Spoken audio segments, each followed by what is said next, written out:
Hi there and welcome. This is Vince of vinceprep.com.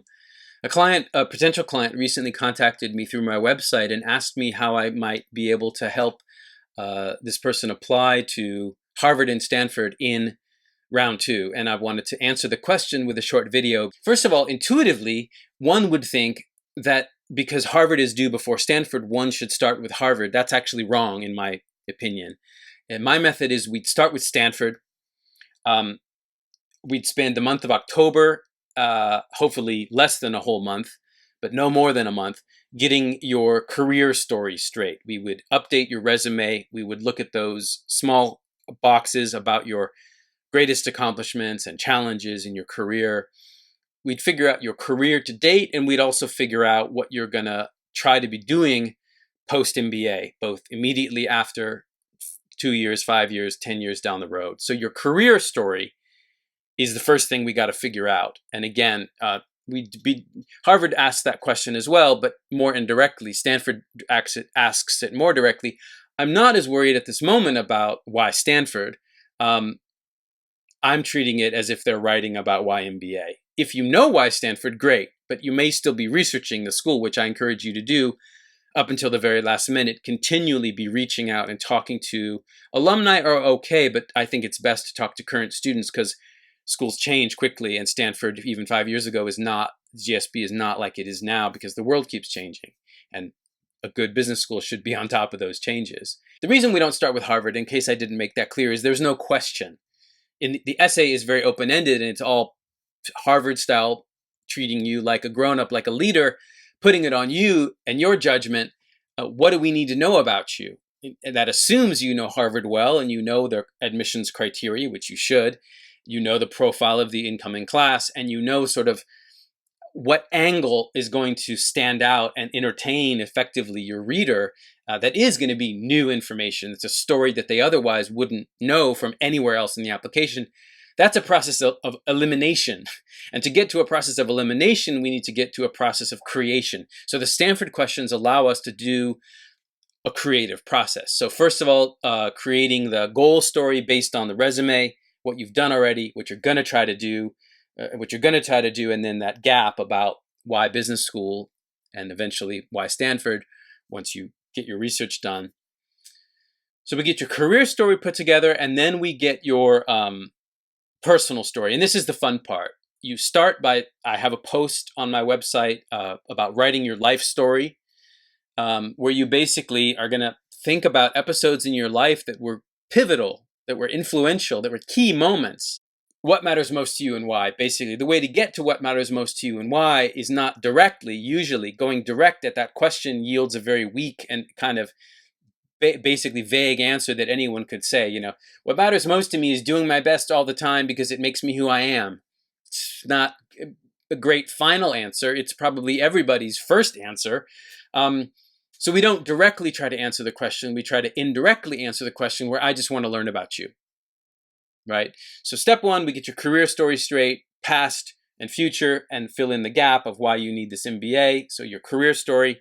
Then we spend as long as we can getting your personal story straight, your life story, what matters most to you and why. And then no matter what, basically at this point, what we're doing is filling up the refrigerator, because on December 1st, we start cooking, and we start cooking a very different meal for a very different school with a very different application question. Question being, what do we need to know about you? That's like saying, I'm really hungry. We do this all the time, right? My metaphor here is hopefully based on real life. It's certainly my life. I'm like, I'm hungry. Let me open up the fridge. What do I got? All right, I got some eggs. I got something old in a jar. I don't know what that is. That's leftovers from last night. Okay, that's still okay. I've got, whatever. What do I got in my fridge? That's what we start doing on December 1st. We open up the fridge. So we spend as much time as we can before December 1st filling up the fridge with hopefully freshly chopped, green onion and carrot and meat if you eat meat, tofu if you don't, eggs, whatever, if you're vegan.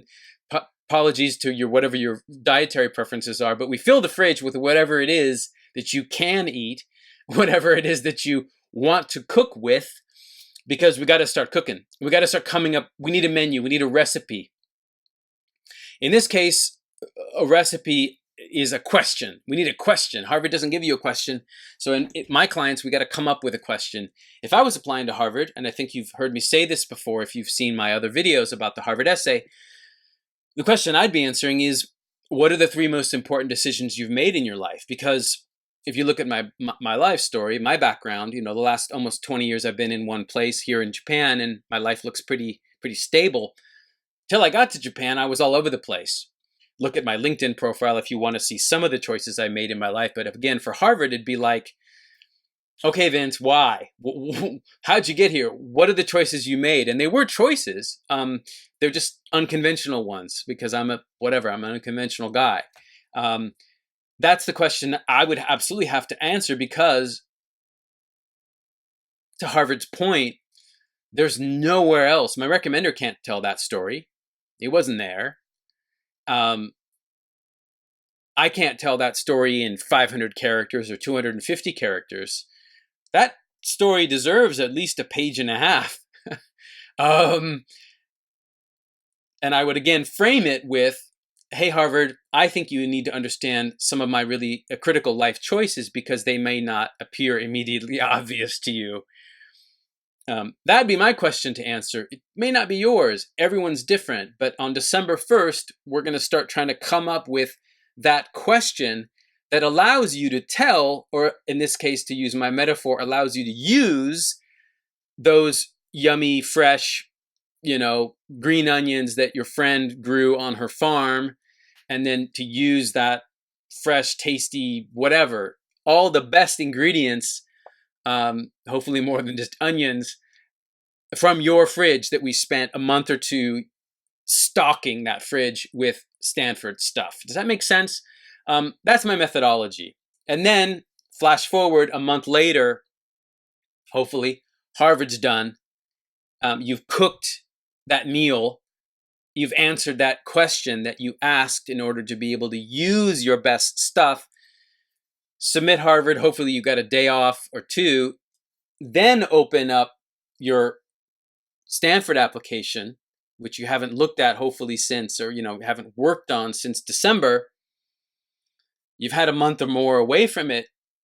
You're like, okay, first of all, I'm going to update these bits because I wrote and rewrote them 80 times or 20 at least, 10 times at least.